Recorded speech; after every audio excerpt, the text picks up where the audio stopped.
कल मुंब्रा में एक बड़ा हादसा हुआ। जब दो ट्रेन गुजर रही थी तो उस वक्त यात्रियों की टक्कर हुई और 8 यात्री नीचे गिर गए और उसमें 6 लोगों की मौत हो गई है। लेकिन उसके बाद से ही लगातार जो सब अर्बन इलाके हैं, मुंबई से सटे हुए जो इलाके हैं, उनके जो इंफ्रास्ट्रक्चर है उस पर सवाल उठ रहा है। राज ठाकरे ने भी कल सवाल उठाया और कहा कि जो हमारे शहर है उनकी प्लानिंग जो है वो पूरी तरह से ध्वस्त होती जा रही है। मैं इस वक्त हूँ कल्याण स्टेशन के सामने।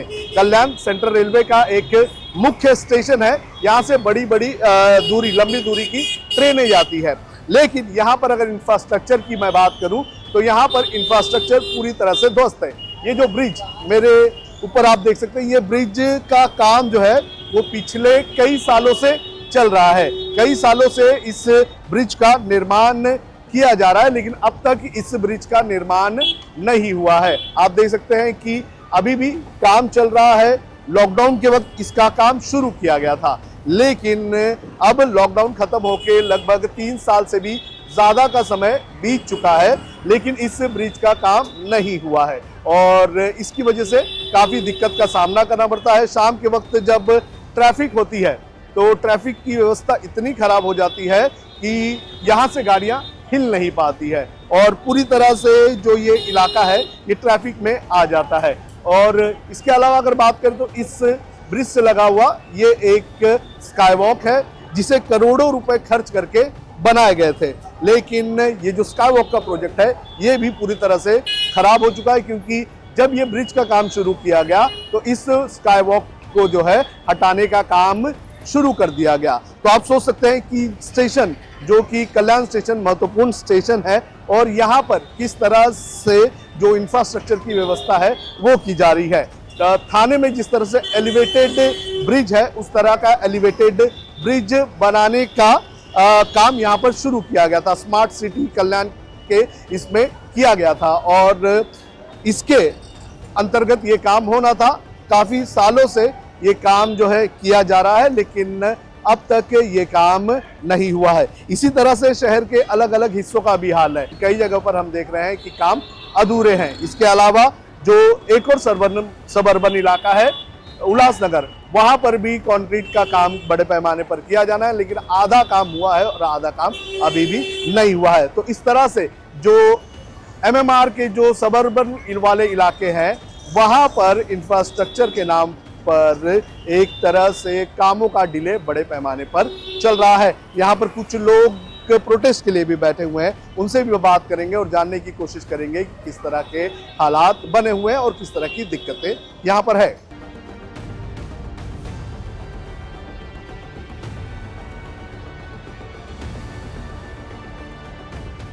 कल्याण का इंफ्रास्ट्रक्चर डेवलपमेंट किस तरह से खस्ता हो चुका है और किस तरह से बड़े पैमाने पर हर दिन कल्याण के लोगों को मुंबई जाना पड़ता है काम के लिए, ट्रेन में लटक के, और फिर उनकी जान चली जाती है। और इन्हीं सभी मुद्दों को लेकर रानी कपोदी जी जो कि समाज सेविका है वो इस वक्त उपोषण पर बैठी हुई है।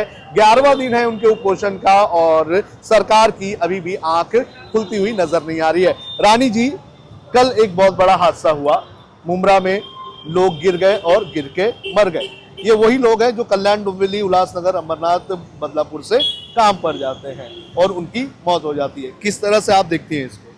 देखो, जहाँ पे देखा जाए तो पॉपुलेशन के ऊपर सरकार ने क्या कटिबंध लाया है। जिस तरीके से पॉपुलेशन बढ़ रहा है, जिस तरीके से सब चीजें हो रही है, ये जो अपघात हो रहे हैं, ये कहीं पे तो मतलब खंतदायक है। देखा जाए तो 75 साल पहले जो रूट्स बनाए गए थे वो सिर्फ 2 रूट्स बनाए गए थे। उसके बाद में उसके लिए प्रोग्रेस के लिए क्या किया गया है, जो रेलवे प्रशासन है वो केंद्र में आता है। केंद्र की तरफ से कल्याण के लिए, कल्याण जंक्शन बोला जाता है, उस जंक्शन के लिए रूट्स के लिए क्या किया गया है और सिर्फ रेलवे के ऊपर ही डिपेंड क्यों है। अल्टरनेट वहाँ पे कुछ ना कुछ ये देना चाहिए ना, कि जैसे कि रोड मार्ग है, अलग अलग मार्ग देना चाहिए। अभी मेट्रो का भी काम बोल रहे थे, मेट्रो का काम के लिए भी इतना मतलब डिले हो रहा है। अभी ये जो इंफ्रास्ट्रक्चर का काम है ये ऑलरेडी उसका डेट पास हो चुका है, फिर भी अभी तक वो धीमी गति से चल रहा है। वो किस बेस पे, मतलब क्यों चल रहा है ये सब चीजें? तो मेरा सरकार को और प्रशासन को यही सवाल है, कल्याण की जो जनता है ये ऐसे ही दुखदायी जीवन जिए क्या? ये कल्याण के लोग, ये जो उपनगर के लोग हैं, ये बड़े पैमाने पर मुंबई जाते हैं नौकरी के लिए। 75 साल से ज्यादा हो गया आज़ादी को। मुंबई आर्थिक राजधानी है, लेकिन मुंबई के आसपास के इलाकों को डेवलप नहीं किया गया। यहाँ पर उद्योग धंधे नहीं लाए गए और इसी की वजह से आज लोगों को वो मुंबई जाना पड़ रहा है और ट्रेनों में इतनी भीड़ में जाना पड़ रहा है। तो क्या बड़ा फेलियर नहीं है जो हमारे एमएलए एमपीज रह चुके हैं या फिर पुरानी सरकार रहेगी वो सब? सर, कल्याण पश्चिम का दुर्दैव है जो एमएलए यहाँ पे जिस तरीके से कार्यरत होने चाहिए उस तरीके से कार्यरत नहीं रहते हैं। यहाँ की आम जो जनता है आते जाते जो रिस्पांस दे रही है वो काफी मतलब एकदम लो रिस्पांस दे रही है एमएलए के लिए।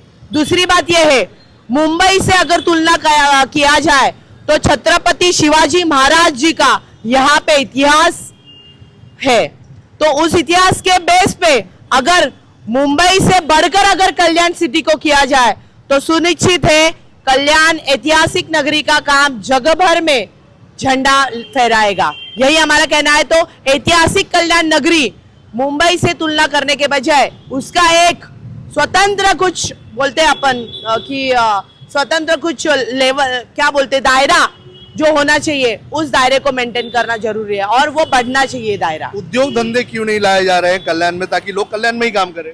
देखो, अगर उद्योग धंधे बोला जाए तो सिर्फ बिल्डर लाइन के ऊपर फोकस किया जा रहा है कल्याण में। बाकी जो अलग अलग जो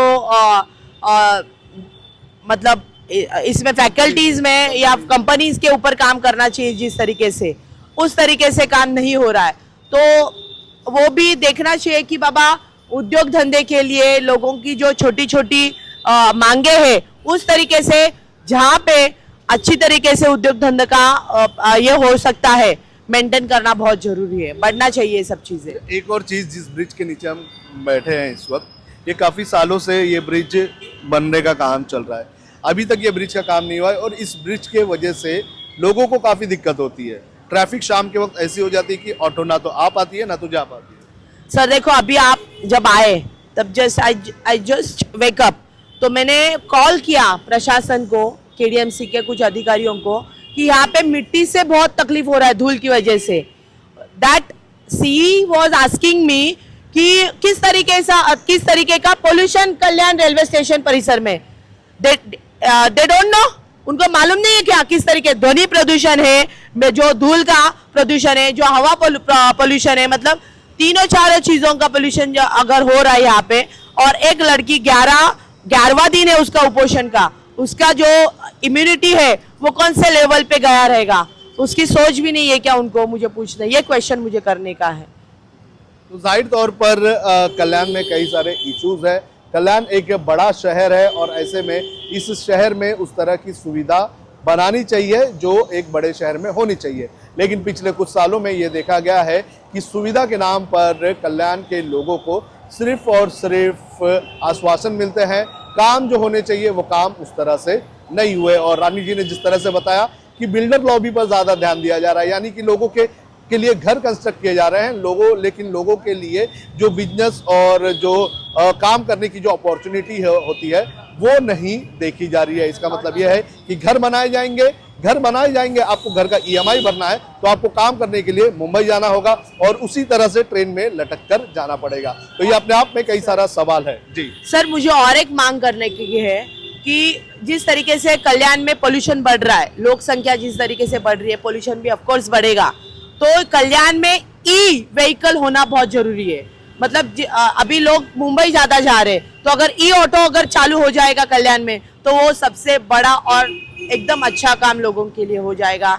मतलब जो पर्यावरण का हम अगर देखा जाए तो उस हिसाब से अभी जो 44 डिग्री तक अपना तापमान जा रहा है, अगर ई व्हीकल या फिर वाटर बेस्ड व्हीकल अगर चालू किया जाएगा तो कहीं हद तक पोल्यूशन का लेवल कम होके लोग एकदम अच्छा जीवन जी पाएंगे नैसर्गिक रीत्या।